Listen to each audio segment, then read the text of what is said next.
Okay, let's kick off this deep dive into something that sometimes gets a bit of a scary reputation. We're talking linear algebra. It definitely does. Yeah. Yeah, people often see it as really abstract, maybe difficult. Right, just equations floating around. But what's so interesting and what our sources really drive home is that this isn't just, math for math's sake. It's actually the engine behind some really cutting-edge fields.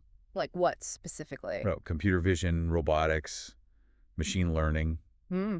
The list goes on. These fields rely heavily on it. Absolutely. And looking through the sources we've got, like parts of a university course focused on applied stuff, notes on data analysis, a standard intro text, they all circle back to that same point. Hmm. That linear algebra gives you the fundamental tools for handling data, transforming information, understanding these complex models. It's kind of the underlying language. Exactly. It provides that structure. So our mission today really is to walk through these source materials together. Yeah, pull out the really key ideas. Find those moments where it clicks, the aha moments, Right. and connect the dots for you. So you can get a solid handle on what actually matters most for these applications without getting totally swamped in theory. Precisely. We want to chart a clear path through it. Okay, sounds good.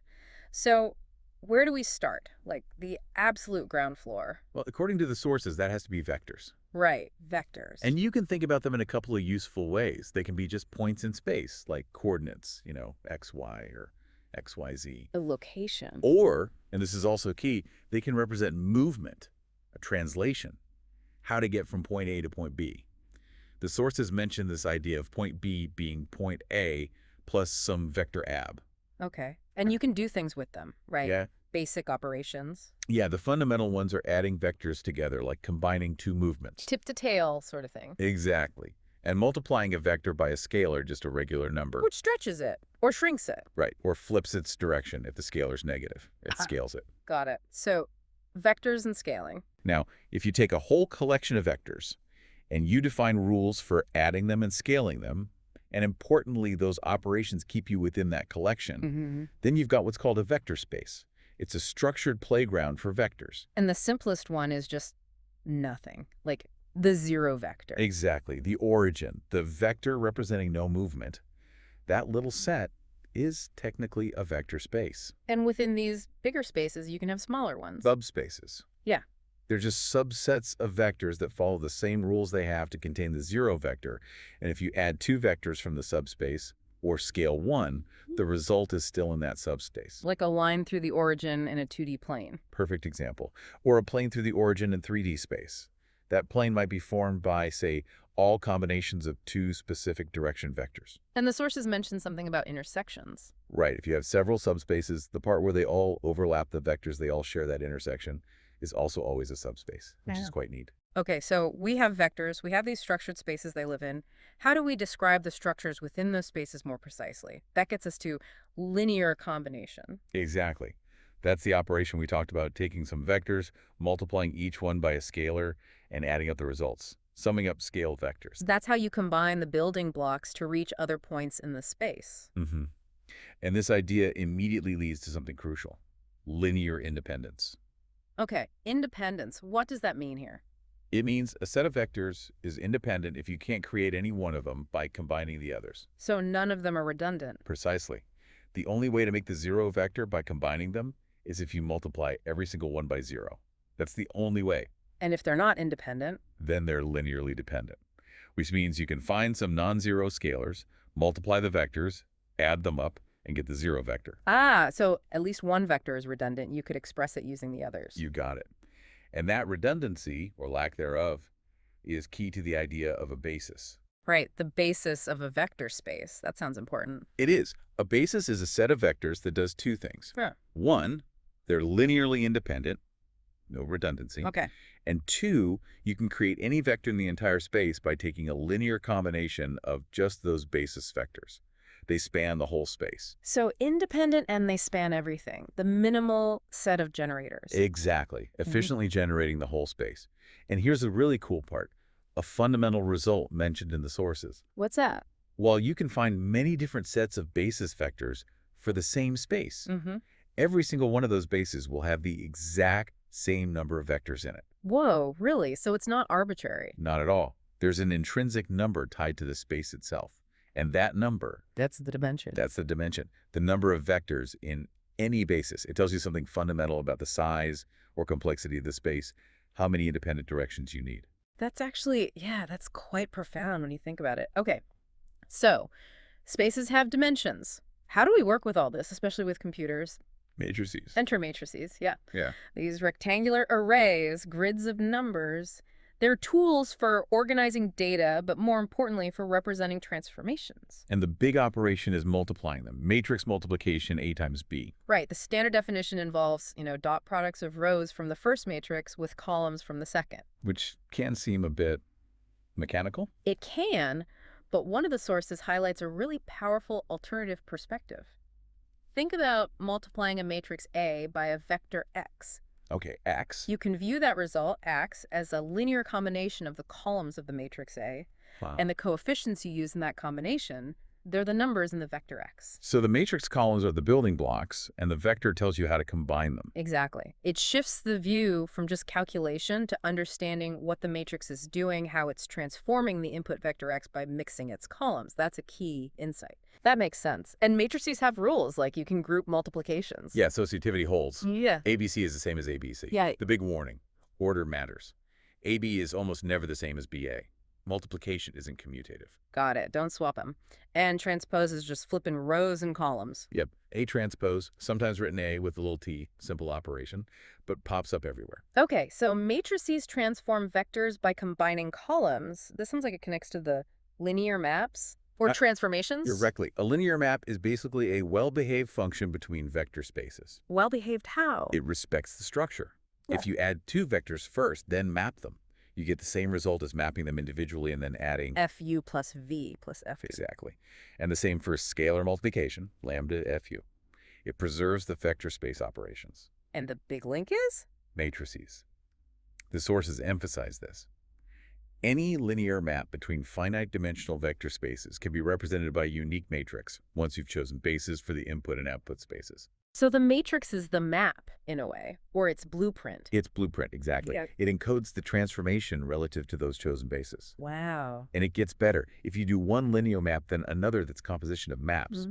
The matrix representing that combined sequential transformation is just the product of the individual matrices in the same order. And F composed with G times mg. Precisely. So matrix multiplication is the algebra of composing linear transformations. That's a core idea. Okay, that really ties matrices and transformations together.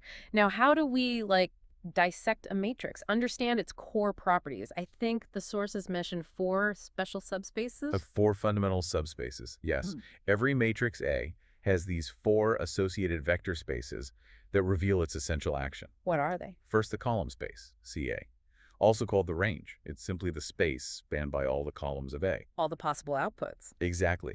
The equation AXB has a solution if and only if that vector B is actually in the column space of A. It's the set of all reachable vectors. Makes sense. What's next? The null space NA, also called the kernel.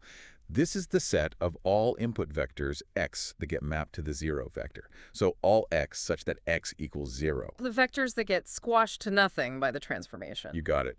And a key point from the sources.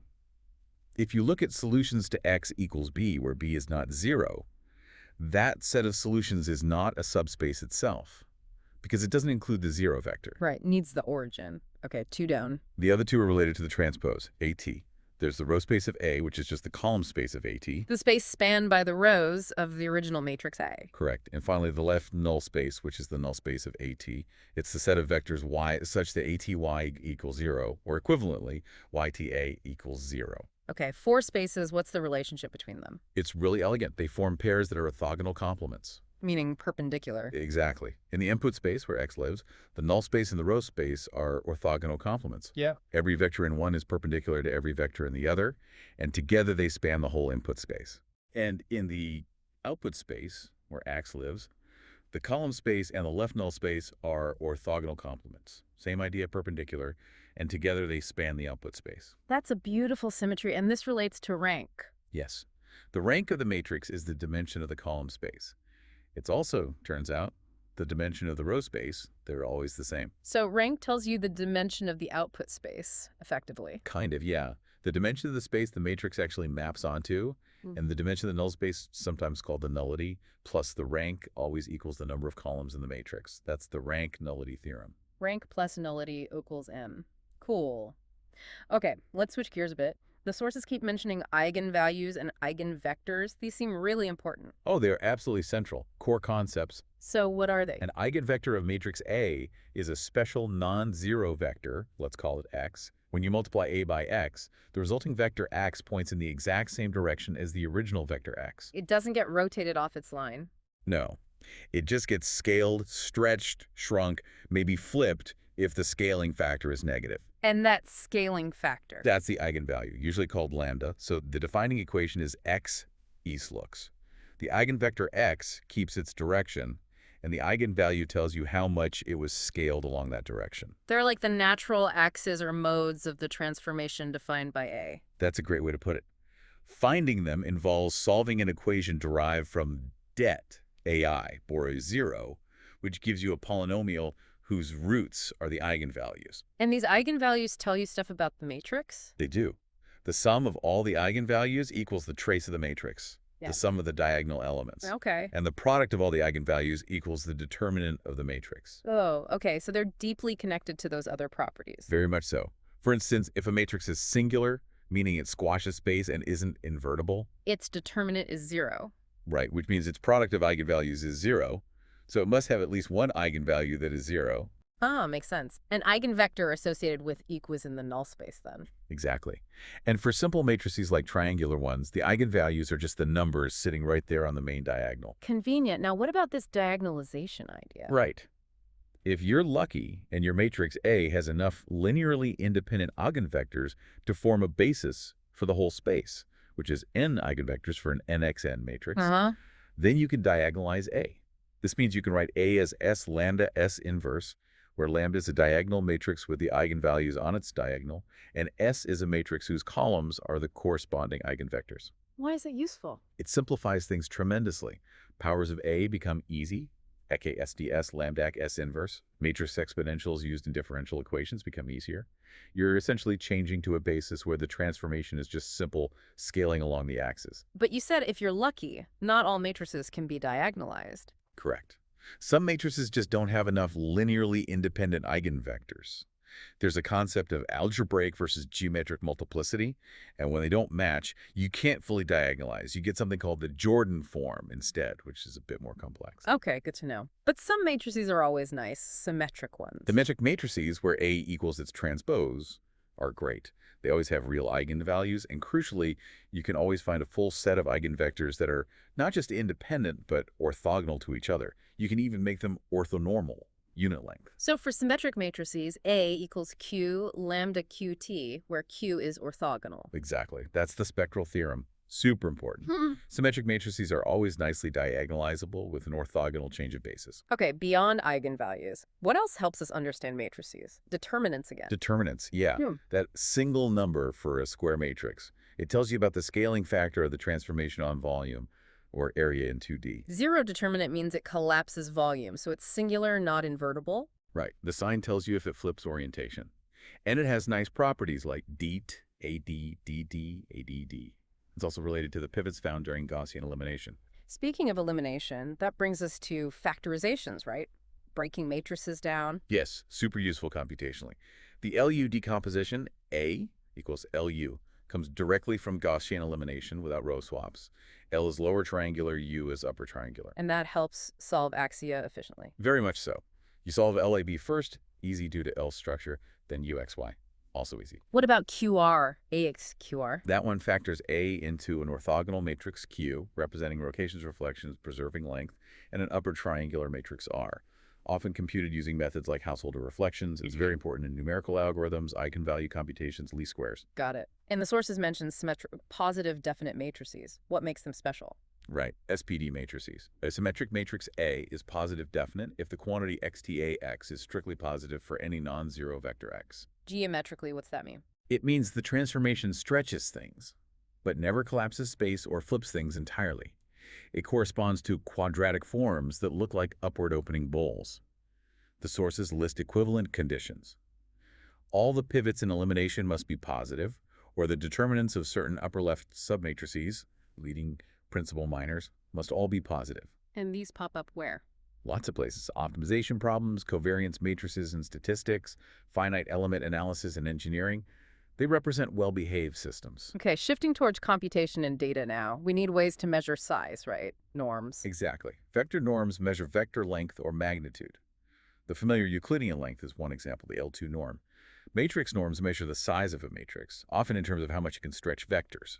And why do we care about the size of a matrix? It relates to numerical stability and error analysis, which brings us to the condition number. Ah, yes. Conditioning. The condition number of a matrix A tells you how sensitive the solution of AXB is to small changes, either in A or in B. So a high condition number is bad. Means it's shaky. It means it's ill-conditioned. Small errors in your input data can get massively amplified in the output solution. You need to be careful with computations involving ill-conditioned matrices. How does this connect to other concepts? It connects beautifully to what the sources rightly call a highlight of linear algebra, the singular value decomposition, or SVD. SVD. This sounds like a big one. It's huge.